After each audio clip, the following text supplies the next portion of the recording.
The story of this forbidden anime starts on a nice afternoon at a peaceful park. Well, not everyone actually finds it peaceful and nice. Since he doesn't actually have a name, we'll call him Lord.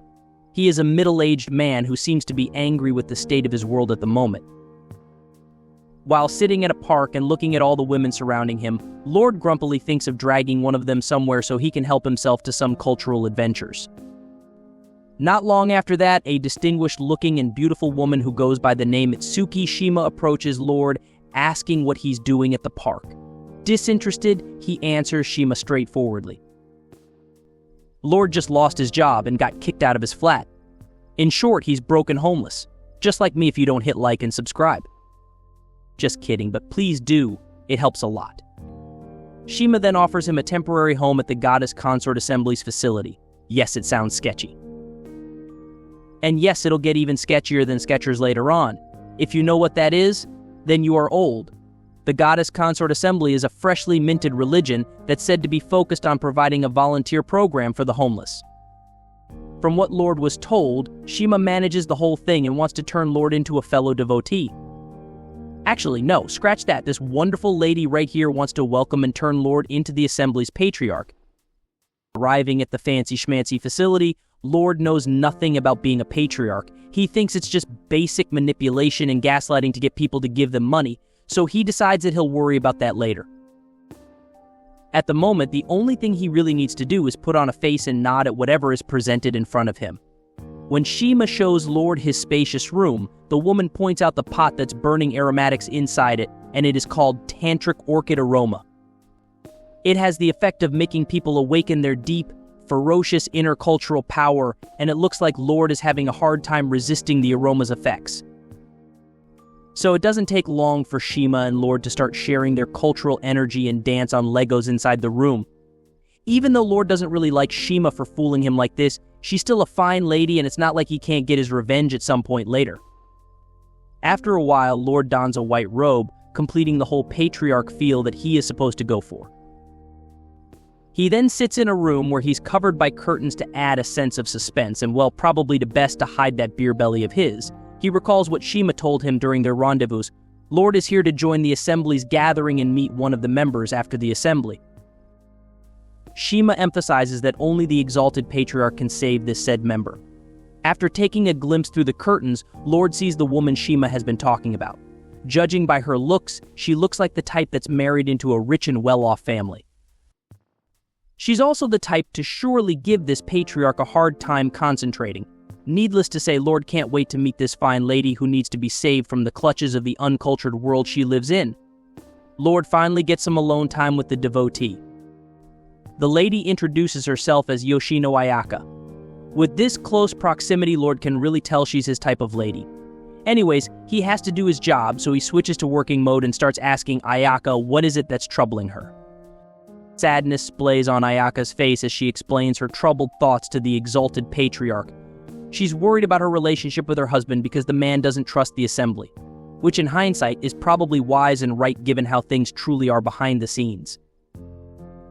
Anyways, Lord then gives Ayaka his opinion on the matter. He tells her that the woman's main concern is her and her husband's cultural connection and the dissatisfaction that comes with their appreciation sessions at home.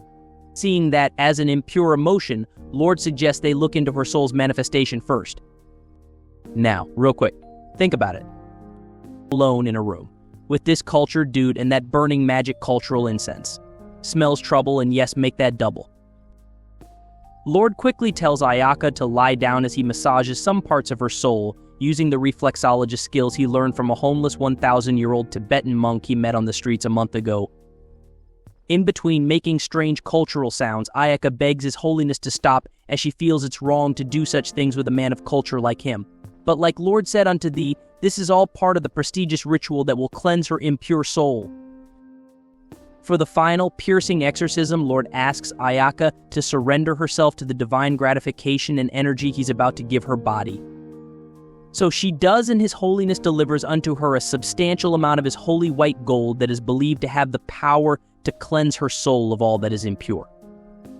Of course, the intense torrent of holiness overwhelms Ayaka, and she ends up dancing on Legos as a side effect of the cleansing ritual. After a taste of such heavenly purification, Ayaka becomes Lord's personal assistant. Clad in her new uniform, Ayaka joins the patriarch for their bathing ritual. While Ayaka scrubs his back, Lord can't help but go all smirks about the entire ordeal. It seems the tantric orchid aroma can be smelled even in the bath. Moments later, Lord orders Ayaka to keep scrubbing him up, but this time she has to use her twin personalities for the job, and Ayaka gladly obliges. Then, as it turns out, Ayaka's exorcism ritual earlier has already lost all of its effects. Fortunately for her, she has His Holiness around to purify her again. So once again, Ayaka receives her much-needed purification and finds herself drenched in the holy white gold that Lord has happily given unto her. Now that he's established himself with Ayaka, it's time to look through the curtains of holiness and pick another impure soul to cleanse. As for Lord's next target, it is the young and easygoing Sakura Rui. Lord finds out that Rui joined the assembly because she has no place to stay the night, and Shima offers her one of the facility's vacant rooms. Upon scanning the room, one would think it was the usual normal guest room. But of course it's totally not. The room is designed in a way that Lord can study whoever's inside it.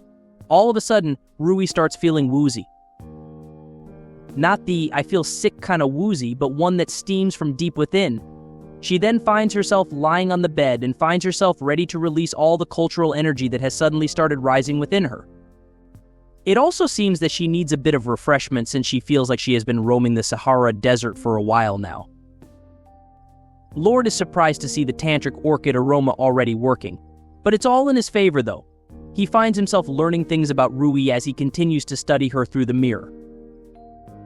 One surprising detail he discovers is that Rui still has her security seal intact, and the other is that this fine lady seems to have some severe daddy issues. After Rui's all-time high, she gets a visit from Lord, who talks to Rui about loneliness in youth. He suggests Rui get rid of her agony and loneliness so she can live a much better life.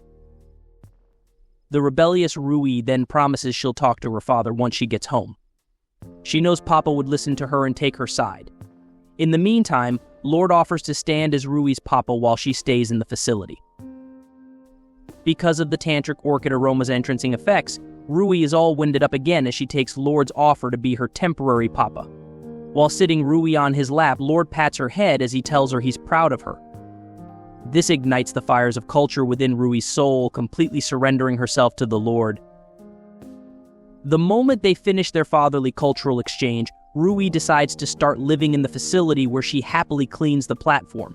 Even though Rui has the mind of a child, in Lord's eyes she's ripe enough to receive the holy white gold of life. Come to think of it, Lord does get a little bothered just by the idea of the bratty Rui having her very own brat.